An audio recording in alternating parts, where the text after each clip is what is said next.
ኣብ ሓደ ሬስቶራንት ብዙሓት ዓማዊል ተሰሊፎም እናተጸበዩ ሃንደበት እታ መሳሰይት ወፅያ ይቕሬታ መግቢ ተወዲኡ ብምባል ንኽኸዱ ትሕብረሎም። ካብኡቶም ዓማዊል እናማረሩን እናተጻረፉን ይወፁ። ኣብ መጠረሽታ ተሰሪዑ ዝነበረ ሰራሕተኛ ዴሊቨሪ ዳርዊን ከዓ ናብ ዝኣዘዙ ዓሚል ደው ኢሉ ሰላም ዴሊቨሪ ኢኹም እየ እቶም ገዛ መግቢ ስለ ዝወድኡ ኣብ ሰዓተይ ከርክብ ኣይከኣልኩን ንዝተፈጠረ ጸገም ካብ ልበይ ይቕሬታ ክሓተኩም ይፈቱ ኣየኽፍለኩምን ግን ከዓ ሓደ ፍትወት ወዓሉለይ ኣብቲ ኣብ ነዚ ትእዛዝ ከይተቋርጽዎ ምኽንያቱ ከምኡ እንተጌርኩም ዓስቢ ድኻመይ ኣይክፈልን እየ 2 ሰዓታት እየ ተጸቤ የቐኒየለይ ኢሉ ቴሌፎን ይዓጹ። ኣብዚ ግዜ ካልእ ወዲ መፅዩ ዝኣዘዝክዎ መግቢ ተዳልዩ ዶ ኢሉ ይሓትት። እታ መግቢ የለን ኢላ ቅድሚኡ ብዙሓት ዓማዊል ዝመለሰት መሳሰይት ድማ እወ ንዓኻ ዘይኮነማ የለን ብምባል ትህቦ። ንሱ ከዓ የቐኒየለይ ጥዑም እዩ ዝመስል ብምባል ገንዘብ ይህባ። እታ ሰራሕተኛ ከዓ እወ ሓለቓ ስለዚ መጻኻ የቐኒየልና እናበለ ትቕበሎ። ንሱ ምስ ከደ ዳርዊን ብተግባራ እናሓዘነ እንታይ ደኣ ንዓና የለን ኢልክ መሊስክና ኢሉ ይሓትት። ንሳ ድማ ብሉፅ ዓሚለ እዩ ክንድኡ ዝርዮ የብለይን ኢላ ትምልሰሉ። ብዙሕ ከይጸንሐ እቲ ዴሊቨሪ ዝኣዘዞ ዓሚሉ ትእዛዙ ስለ ዘቋረጾ ኣየቋርጾን ኢሉ ቃል ከም ዘይኣተወለ የቋሪጽዎ እዚ ክኾን ኣይክእልን ሕጂ እንታይ እየ ዝገብሮ እናበለ ክጭነቕን ክፈርሕን ይጅምር። እዚ እናበለ ከሎ ካብቲ ሬስቶራንት ወፂኡ ዝኸድ ዝነበረ ሮጀር ዋሌቱ ከም ዘውደቆ ይርኢ እሞ ናብኡ ብምኻድ ይቕሬታ ሓለቓ ሓንሳ ጽናሕ እናበለ ናብ ማኪኑ ይጽጋዕ። ሮጀር ግና እዚ ንኸይሃቦ ናብ ማኪኑ ብምእታው ኣብኡ ንጸንሓቶ ሽሙኡ መሬም ከንፈራ ይስዕማ። ኣብ ሰዓት ዳርዊን ናብኦም ብምኻድ ይቕሬታ ሓለቓ ዋሌትካ ውዲቕካ ይብሎ። ሮጀር ሃባይሉ ምስ ተቐበሎ መሬም ብሓንሳእ ፍርሒ ወሪርዋ ቀልጥፍ ቀልጥፍ ክሰርቀና እዩ ትብሎ።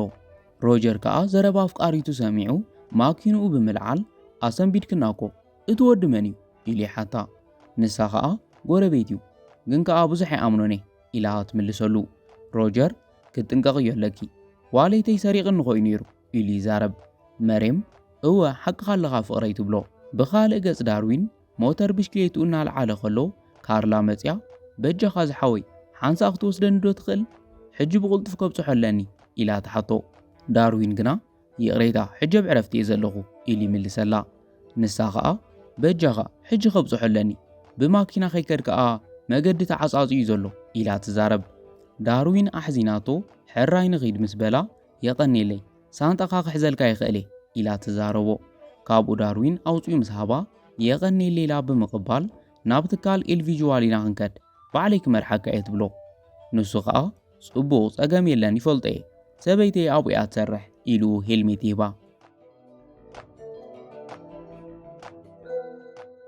ብኻልእ ገጽ መሬም ናብ ቤት ጽሕፈት ሓለቓ ሮጀር ብምእታው ሓለቓ ጸዊዕኻኒ ዲኻ ኢላ ትሓቶ።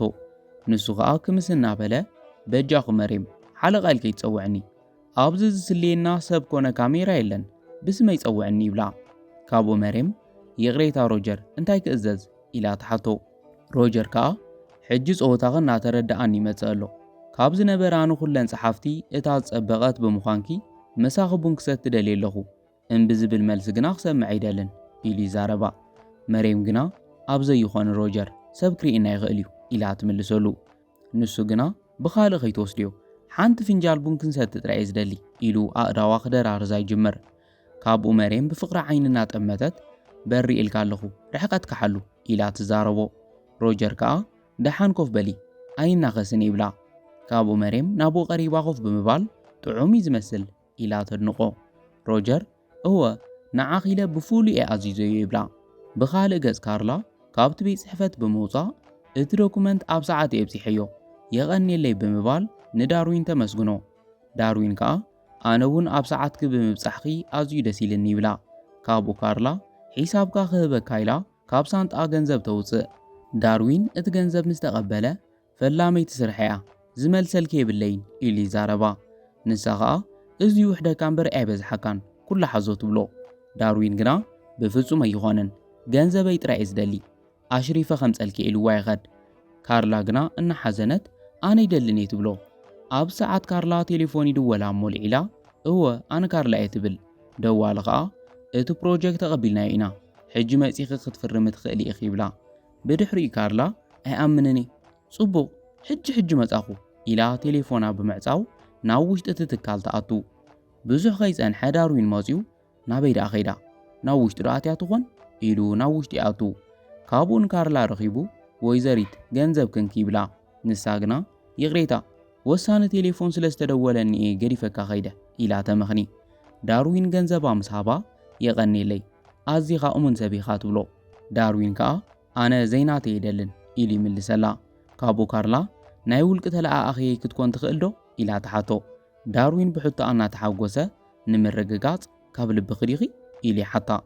ካርላ እወ ብዙሕ ዝስደድን ዝመጽእን ዶኩመንታት ስለ ዘለኒ ክትሕግዘኒ ትኽእል ኢኻ ኢላ ትምልሰሉ። ንሱ ኸኣ ጽቡቕ ደስ እናበለኒ ኢሉ ዘቕረበትሉ ሕቶ ይቕበል። ካብኡ ካርላ ተደሊኻ ሕጂ እውን ክትጅምር ትኽእል ኢኻ ትብሎ። ዳርዊን ድልወይ ምስ በላ ካርላ በልዚኣ ናብ መንደሲ ኤጀንሲ ኣብጽሓለይ ትፈልጦ ዲኻ ኢላ ተሓቶ። ንሱ ኸኣ እወ ይፈልጦ እየ ኣብ ጥቓ ካልድረን ፓርክ ዘሎ ይኮነ እንድዩ ኢሉ ይሓታ። ካርላ ጽቡቕ ኣለኻ ኣብ መቐበሊ ጋሻ ንዝረኸብካዮ ሰብ ክትህቦ ትኽእል ኢኻ ስምካ መን ድዩ ኢላ ተሓቶ።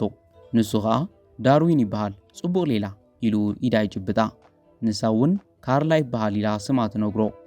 ዳርዊን ምስ ከደ ሮጀርን መሬምን ሴቶ ብራሾ ተተሓሒዞም ይወፁ። ሮጀር ንካርላ ምስ ረኣያ ግና ብስምባደ ኢዳ ሰዲዱ በላ የቐኒየለይ እስካዕ ፋዱስ መልሲ ክጽብኤ ኢሉ ይሰናበታ። ንሳ ኸኣ ንዕኡ ሕራይ ሓለቓ ብምባል ንካርላ ሰላም ኢላታ ትኸድ። ካርላን ሮጀርን በይኖም ምስ ተረፉ ሮጀር ፕሮጀክት ከመይ ኮይኑ ኢሉ ይሓታ። ንሳ ኸኣ ጽቡቕ ፍቕረይ ሕጂ ኣጽዲቖሙለይ ኢላ ትምልሰሉ። ሮጀር ኣዝዩ ደስ በሃሊ ፍቕረይ ግዘኽን ገንዘብክን ብዘይስስዐ ይኺብክዮ እንቋ ሓጐሰኪ ይብላ። ካብኡ ካርላ እንተደሊኻ ሕጂ ኸይድና ክንጽምብል ንኽእል ኢና ትብሎ። ንሱ ግና ሕጂ ኣይኾንን ኣዝዩ ወሳኒ ኣኼባ ኣለኒ ብድሕሪኡ ክንጽምብል ንኽእል ኢና ቻው ኢልዋ ይኸድ። ካርላ ብመልሱ ኣዝያ ሓዚና ትትክዝ።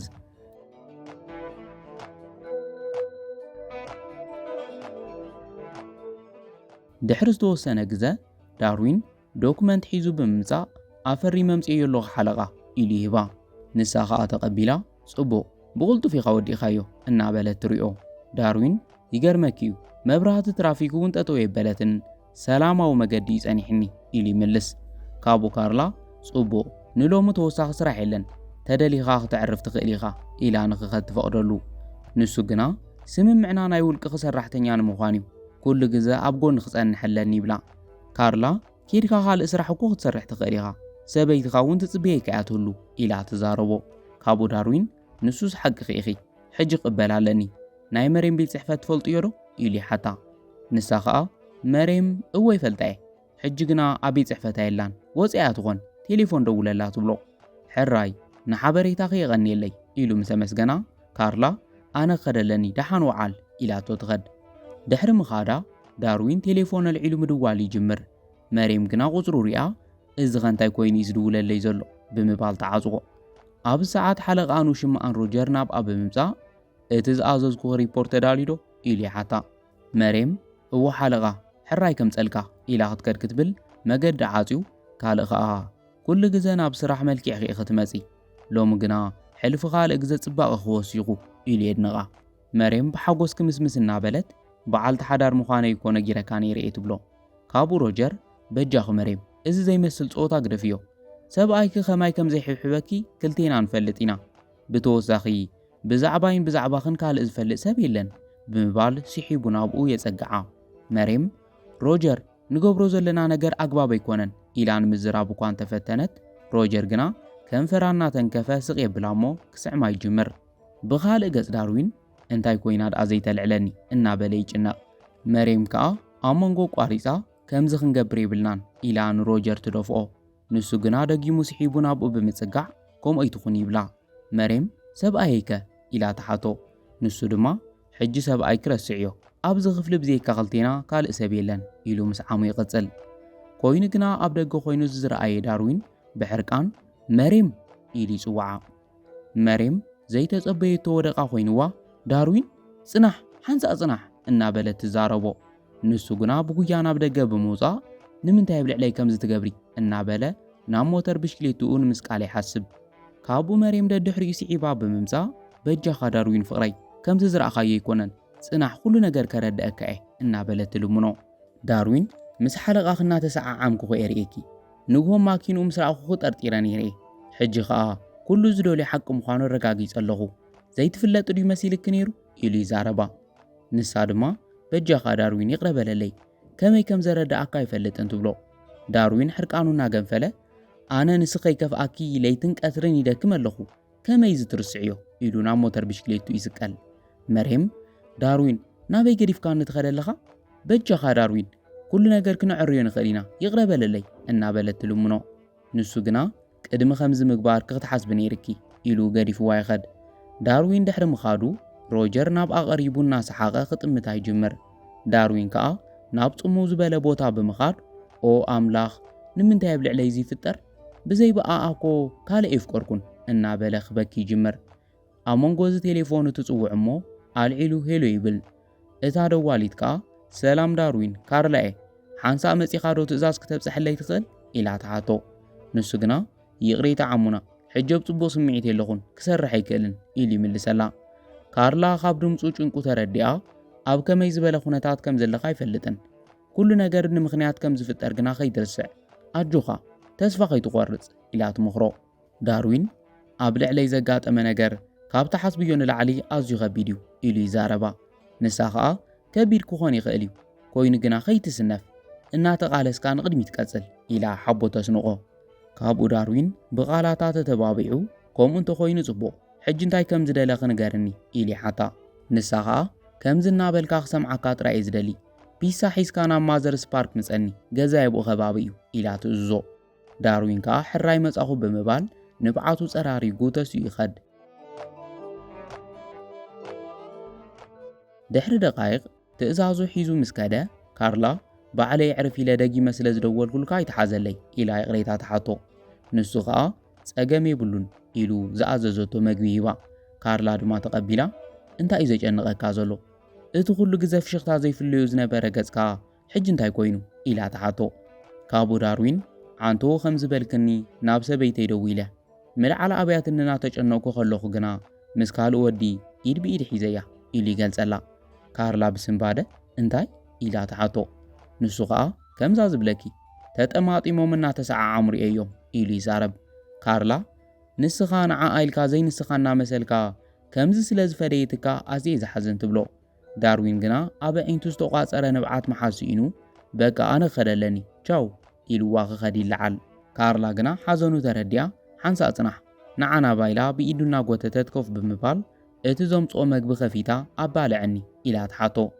ዳርዊን ግና ርግጸኛ ዲኻ ዓሙና እዚ እኮ ናትኪ መግቢ እዩ ንዓይልክ ክትጽገም ኣይደልን ኢሉ ይዛረባ። ካርላ ኣነ እኮ ክተባልዐኒ እየ ደልየ ንምንታይ ዘይትሕዝ ትብሎ። ብድሕሪኡ ዳርዊን ሰበይተይ ካብ ልበ እየ ዝኣምና ነይረ ኣብ ልዕለይ ክትዝሙያ ዝብል ምጥርጣር ኣይነበረንን ኢሉ ይዛረብ። ካርላ ኸኣ ሓዘንካ ይርድኣኒ እዩ ኣጆኻ ኢላ ተጸናንዖ። ዳርዊን ሕጂ እንታይ እየ ክገብር ኣነ ንፍቕረይ ተፈጠርኩን ማለት ድዩ ኢሉ ንሓዘነ ይሓትት።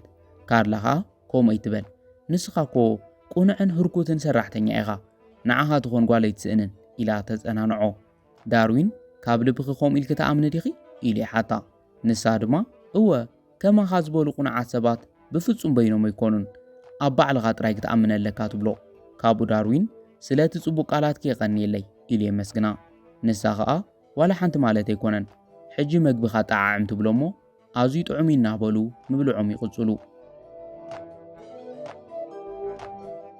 ብኻልእ ገጽ መሬም ኣዝያ እናሓረቐት ክጅምር ከሎ ምስ ከም ዳርዊን ዝበለ ድኻ ዘጽንሕ ምኽንያት ኣይነበረንን ድላይ ይግበር ብፍጹም ከማይ ዝበለት ጓል ክረክብ ኣይክእልን ኣነ ሕጂ ናይ ወና ንዝዓበ ትካለ ካብ ሰበይቱ መንጢለ ናይ በይነይ ተዘጊረዮ ኸኣ ኣነ ይኮንኩን ኢላ ትሕነ። ብዙሕ ከይጸንሐ ዳርዊን ናብቲ መሬም ትሰርሓሉ ትካል ይመጽእ እሞ መሬም እናጉየት ናብኡ ብምኻድ ዳርዊን ፍቕረይ ይቕረይልካለይ ዲኻ ተመሊስካ ኢላ ክትሓቕፎ ትፍትን። ንሱ ግና ካብኡ እናረሓቐ ብፍጹም ይቕረ ይበልጉልክን ቻው ክብለኪ እየ መጽ ተግባርኪ ይቕረ ይግብኦን መሬም ተጻዊት ክለይ ኢኺ ኢሉ ይጸርፋ።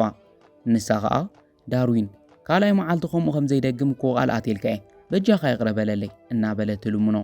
ዳርዊን ግና የቕሬታ ጥልመት ከይድምስሶን ኢሉ ንሕቶ ኣይነጽጎ። ካብኡ መሬም ብሓንሳእ ገጻ ተለዋዊጡ በልካብ በልካስ ኩሉ በደልናትካ እዩ ሞተር ብሽክሌታ ካሸጥካ ዘድልየኒ ክተማልአለይ ነይርካ ኢላ ትዛረቦ። ዳርዊን ጥልመትክ ምክንያታዊ ክገብር ዝኽእል ነገር የለን ሓቀኛ ፍቕሪ ብኹነታት ኣይውሰንን እዚ ኩሉ ከምዘይ ተፍቅርኒ እዩ ዘርኢ ይብላ። መሬም ከዓ ተደሊኻ ረብሓ ዘይብሉ ፍቕርኻን ድኽነትካን ሒዝካ ኺድ ዋላ ሓንቲ ምስ ዘይብሉ ሰብ ክኾነ ይደልን ኢላቶ ትኸድ። ኣብዚ ሰዓት ካርላ መፅያ ከመይ ሓዲርካ ዳርዊን ኣብ ሰዓት ኢኻ መፂኻ ድሕሪ ምባላ ናብ ሰብኣያ ብምዛር ፍቕረይ ተላለዮ ትብሎ። ሮጀር ግና ከይመለሰላ ዓይኑ እናጠመተ ደሪቑ ይተርፍ። ካብኡ ካርላ ብኣግራሞት እንታይ ደኣ ፈዚዝካ ፍቕረይ ኢላ ተሓቶ። ሮጀር ዋላ ሓንቲ ኣይኮንኩን ኢሉ ይምልሰላ። ዳርዊን ከዓ ይቕሬታ ንፋለጥ ዲና ኢሉ ይሓቶ። ሮጀር ኣዝዩ እናፈርሐ ብፍጹም ኣይንፋለጥን ምስ ካልእ ሰበይ ተመሳሲለካ ዝኾን ይብሎ። ካብኡ ካርላ ዳርዊን ይበሃል ናብ ኤጀንሲታት ደብዳቤ ዘብፅሓልና ሓዲስ ሰራሕተኛ እዩ ኢላ ትዛረቦ። ሮጀር ንምንታይ ቅድሚ ምቑፃሩ ዘይመኸርክኒ ኢሉ ይሓታ።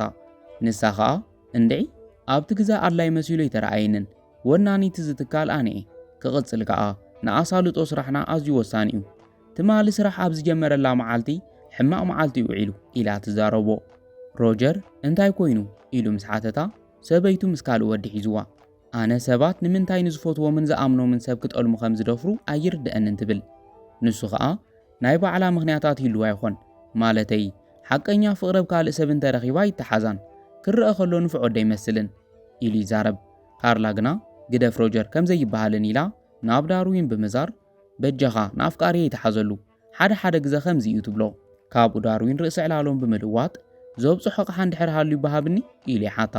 ንሳ ከዓ ሕራይ ኣብ ፅንሐኒ ከም ጸልከ ድሕሪ ምባላ ንሰብኣያ ፍቕረይ ሎሚ ብሓደ ኢና ክንቆርስ ኣብ ፅንሐኒ ኣብ ቤት ፅሕፈት በፂሐ ክምለስ ኢላቶ ትኸድ። ካርላ ድሕሪ ምኻዳ ሮጀር ንዳርዊን ክንደይ ኢኻ ትደሊ ኢሉ ይሓቶ። ዳርዊን ብዘረብኡ እናተገረመ ብዛዕባ እንታይ ኢኻ ትዛረብ ዘለኻ ኢሉ ይሓትት። ሮጀር ከዓ ኣፍካ መዕፀዊ ክንደይ ኢኻ ትደሊ ኢሉ ይሓቶ። ዳርዊን ንኣፍቃሪትካ ተሓቂ ብግልፂ ክትነግራ እየ ዝደሊ ኢሉ ይምልሰሉ። ካብኡ ሮጀር እናሓረቐ እንታይ ኢለ ክነግራ ፈፂማ ክትፈልጥ ኣይትኽእልን ኢሉ ይዛረብ። ዳርዊን ከዓ ኣነኸ ሓቂ እናፈለጥኩ ስቕ ዝብል ዶ ይመስለካ መሬም እኮ ምሳኻ እናዘመወት የርእያ ኢሉ ይዛረቦ። ሮጀር ኣነ ምስ ካርላ ካብ ዝኾንኩላ መዓልቲ ጀሚረ ብዛዕባ ገንዘብ ተጨኒቐ ኣይፈልጥን እቲ ዝገርም ነገር ከዓ ባድላ ወዲኻ ኣብ ቤት ፅሕፈት ካብ ምርኣይ ወፃኢ ዝኾነ ስራሕ ክሰርሕ እውን ኣይፅበየንን ብዛዕባ መሬም እንድሕር ነጊርካያ ግና ኩሉ ነገር የኽስእን ኢሉ ይልምኖ። ዳርዊን ብፍጹም ስቆ ይብልን ካርላ ንዓይ ምልኣኽ ማለት እያ ኢሉ ንሓሳቡ ይነጽጎ። ካብኡ ሮጀር ገንዘብ ብምሃብ ገንዘብ የድልየካ እዩ ሕሰበሉ በዚ ካልእ ሞተር ብሽክሌታ ክትገዝእ ትኽእል ኢኻ ካብዚ ብተወሳኺ ስቕ ብምባልካ ጥራይ ሶሙን መፀ ክንድዚ ገንዘብ ክህበካ ይብሎ። ኣብ መንጎ ዚ ካርላ መፅያ እዘብፅሓዮ ዳርዊን እንታይ ክትገብር ከም ዘለካ መቸም ኣይጠፍኣካን ጸኒሕና ንራኸብ ኢላ ትዛረቦ።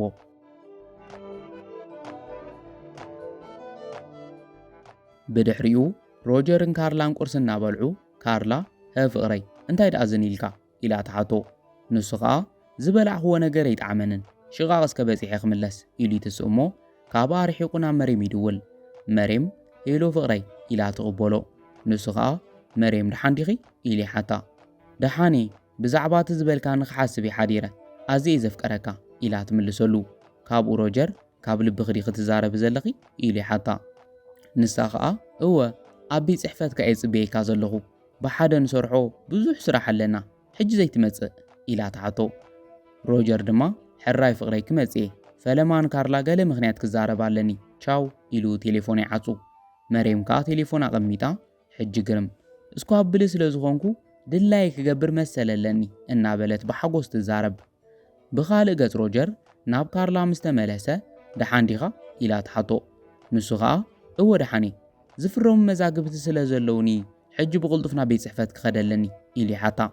ንሳ ከዓ ግድን ሕጂ ዲኾን ዘለዎ ጸኒሕኻ ዘይትፍርም ኢላ ተሓቶ። ንሱ ግና ግድን ሕጂ ክኾነ ኣለዎ ፍቕረይ ካብኡ ከዓ በዓል ክንዶነ ትካል ምርሓዮ ይበልክንን ቃል ክኽብር ኣለኒ ኢሉ ይዛረባ። ካርላ ከዓ ኣዝያ እናተሓጎሰት ንዓኻ ዝረኸብኩላ መዓልቲ ከመይ ዝተባረኸት እያ ቀዳም ካብ ከተማ ወፂና ዝተወሰነ ግዜ ክነሕልፍ ኢና ትብሎ። ኣብ መንጎ ዳርዊን እና ጎይና ቦም ብምምጻእ ወይዘሪት ካርላ ሰብኣይ ከሓሳዊ ይብላ። ንሳ ከዓ ዳርዊን ኣብዚ እንታይ ትገብር ኣለኻ ነቲ መዛግብ ተብፅሓዮ እንደ ይበልኩኻን ኢላ ተፋጥጠሉ። ዳርዊን ግና ንዘረበኣን ጎኒ ገዲፉ ነዚ ሰብ ከጋልጾ የመጽ ይብል። ሮጀር ኣዙይና ፈርሐ ፍቕረይ እዚ ሰብ ብዛዕባ እንታይ ይዛረብ ከም ዘሎ ይፈልጥኒ ዝበለ ተበለ ከይተኣምንዮ ኢሉ ይልምና። ዳርዊን ከዓ ዘረብኡ ብምቕጻል ገንዘብ ሂቡ ስቕ ከብለን ፈቲኑ ኣነ ግና እናተታለልክ እናራእኹ ስቕ ክብል ኣይከኣልኩን ይብላ። ካርላ ኩሉ ነገር ድንግርግር እናበላ ብዛዕባ እንታይ ኢኻ ትዛረብ ዘለኻ ኢላ ተሓቶ። ካብኡ ዳርዊን ካርላ ሰበይተይ ኣብ ልዕለይ ከም ዝዘመወት ነጊረኪ ምስ መን ከም ዝሓዝክዋ ግና ኣይትፈልጥን እቲ ምስኣ ዝነበረ ወዲ እዚ እዩ ኢሉ ብግልፂ ይዛረባ። ካርላ ኣዝያና ሰንበደት እንታይ ፈጺሙ ክኾን ኣይክእልን ሮጀር ኣብ ልዕለይ ከም ዝክገብር ኣይክእልን ኢላ ትምልስ። ዳርዊን ከዓ ኣነ እውን ፈለማ ምስ ረኣኽዎም ከምኡ እየ ኢለ እመኒ ሓቂ ይዛረብ ዘለኹ ይብላ። ካብኡ ስቕ ኢሉ ክሰምዕ ዝጸንሐ ሮጀር በጃኽ ፍቕረይ ከይተኣምንዮ ንዓና ኣባኢሱ ገንዘብና ክሰርቕ ይደልዩ ይብላ። ዳርዊን ግና እቲ ንሱ ዝሃቦ ገንዘብ ኣውፅዩ እቲ ኣፈይ ንኽሕዝ ዝሃበኒ ገንዘብ እዚ እዩ በጃኽ እመንኒ ክልቴና ቡዱላት ኢና ኢሉ ይልምና። ካብኡ ሮጀር ኣልዕለ ኣቢሉ ይዛረብ ዘሎ ምስ በለ ካርላ ዓይነይ እናረኣኻ ኣይዘሞኹን ኢልካ መሓለለይ ትብሎ። ንሱ ከዓ ካርላ ፍቕረይ ኣብ ልዕለይ ካልእ ጓል ኣይደረብኩን ኢሉ ይምሕለላ። ካብኡ ካርላ ጽቡቕ ሕጂ ናብ ቤት ጽሕፈት ንኸይድ እሞ ሓቂ ከም ዘይኮነ ርእየኒ ትብሎ። ሮጀር ንሱ ወድላይ ኣይኮነን ምስ በለ ብሕርቃን ካብ ኮፍ ዝበለቶ ተሲኣ ይሓተካ ኣይኮንኩን ዘለኹ ተስእ ኢላ ትእዝዞ። ካብኡ ኩሎም ተተሓሒዞም ናብ ቤት ጽሕፈት ሮጀር ምስ ኣተዉ መሬም ኣብ ውሽጢ ትጸንሖ እሞ ካርላ ሰላም መሬም ፍቕራዊ ቆፀሮ ክደበላሽናልኪ ኢላ ተሓታ። መሬም ኩሉ ነገር ሕውሱስ እናበላ ሮጀር እንታይ ዝፍጠር ዘሎ ኢላ ተሓቶም። ዳርዊን ከዓ ካርላ ኩሉ ሕማቕ ስራሕኩም ፈሊጣ እያ ኢሉ ይዛረብ። መሬም ግና ትብሎ ዘለኻ ኩሉ ሓሶት እዩ ሓለቓ ኣነ ናብዚ ክሰርሕ ጥራይ እየ ዝመጽእ ኢላ ትዛረብ። ካርላ ከዓ ብሓፂር ቀሚሽን ድሙቕ ሊፕስቲክን ክትሰርሒ ክመጺኺ ትማልስ ተወለድኩ ቆልዓ ኣይኮንኩን ኢላ ትዛረብ። ብድሕሪኡ መሬም ብሓንሳእ ተጊላ እዚ ኩሉ ናትካ ስራሕ እዩ ኣብ ዘይምልከተካ እናኣተኻ ስመይ ተጥፍእ ኣለኻ ኢላ ንዳርዊን ትጸርፎ። ካርላ ግና ከምኡ ኢልከይ ትዛረብ እዮ ዳርዊን ተዘይነግረኒ እስካ ሕጂ ብሓሶትኩም ዓዊረምሃ ኣለኹ ሕጂ ግና ኩሉ ሓቂ ፈሊጠ ንስኺ ተሰጉይኪ ኢኺ ንዓኻ ከዓ ደጊመ ክርእየካ ኣይደልን ኢላ ተጠንቅቖም። ሮጀር ኣዝዩና ሓረቐ ብሓቂ ነዚ ሕማቕ ሪሊቨር ኣሚንኪ ሓዳርክ ክተፍርሲ ኢኺ ኢሉ ይዛረባ። ንሳ ግና ዳርዊን ንስኻ ንዓመታት ዘይረኣኻ ነተኣማንነት የርኢኒ ከም ዝበለ ክሕደት ፈጺሙ ይቕረ ክበሃሎ ኣይክእልን ካልእ ብሓሶትካ ትታለል ድለ ኣነ ግና ድሕሪ ሕጂ ኣይታለልን ሕጂ ክርእየካ ኣይደልን ኪደለይ ትብሎ። ሮጀር ብሕርቃን ንዓመታት ንዓኽን ንትካል ግን ተኣማኒ ኮይነ ከም ዘይነበርኩ እዚ ክትፈዲኒ ኢሉ ይዛረባ። ንሳ ከዓ ሕጂ ትኸዲኻ ወይስ ዋርድያ ክጽውዕ ኢላ ተፈራርሖ። መሬም ይቕረይታ ኢላ ክትልምና ትፍትን ካርላ ግና ረሓቕለይ ኢላ ትሰጓ።